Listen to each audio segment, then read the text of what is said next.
24 août 1941, un appartement parisien. Anna et son frère, Hermann, tous deux juifs allemands et membres de la main-d'œuvre immigrée, parviennent à capter Radio Moscou. Philippe, le mari français d'Anna, écoute d'un peu plus loin.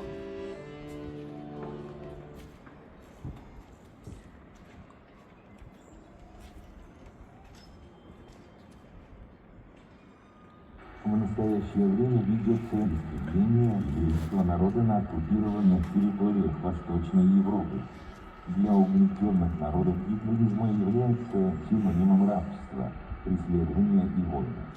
Для евреев это означает полное истребление. В настоящее время ведется истребление и...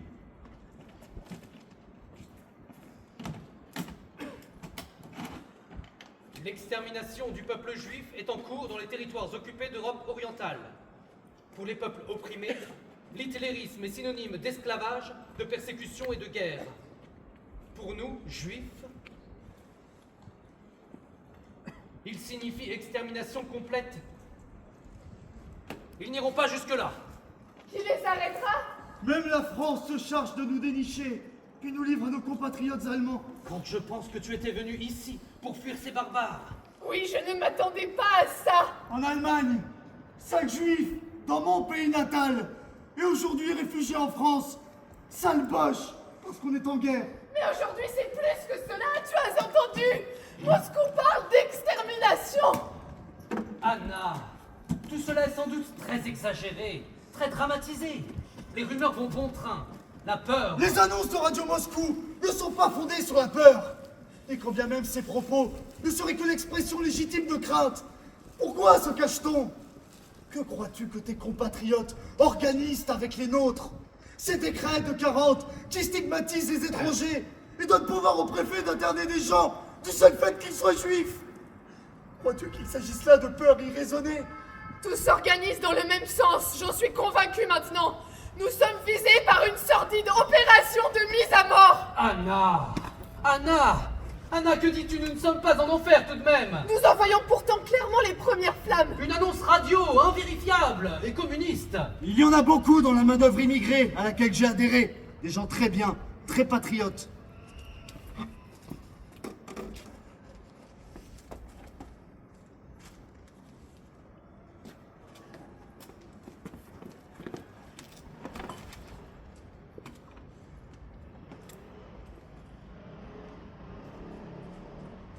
Tu devrais la quitter, Anna, ce serait plus prudent. Surtout à présent. Trop d'activistes là-dedans. De résistants. Ça ne changerait rien si je la quittais. Enfin! La MOI des francs-tireurs partisans. Vous ne pouviez pas trouver moins voyant comme cible. Mais qu'en savions-nous alors? Nous sommes des immigrés, tout simplement. Il faut te cacher, Anna. Te cacher. Je n'éprouvais alors aucune honte pour songer à me cacher. Oui, mais maintenant, ce n'est plus pareil. Dois-je avoir honte d'être juive? Voyons, Anna, que dis-tu? Ce n'est pas cela, mais vois tous ces étrangers réfugiés qui interviennent dans des conflits politiques qui ne regardent que la France. Pourquoi t'étonnes-tu que le gouvernement s'en irrite? Que la France?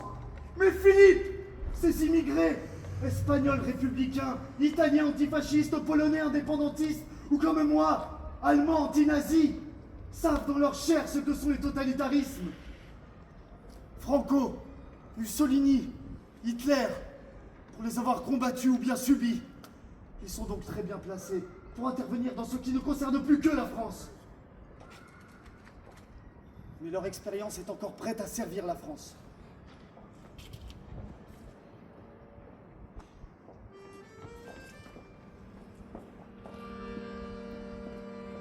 La patrie des droits de l'homme, la Révolution française et Paris. J'étais une jeune étudiante allemande, amoureuse de Paris. J'étais protégée dans Paris, respectée, aimée. 5 ans plus tard, je suis condamnée à mort. Ce qui devrait me protéger me livre sans scrupule. Je suis juive. Comment? Non. Nous sommes en guerre avec l'Allemagne, tu es allemande. Ils sont venus dans l'immeuble en face, emmener la famille Rosenthal.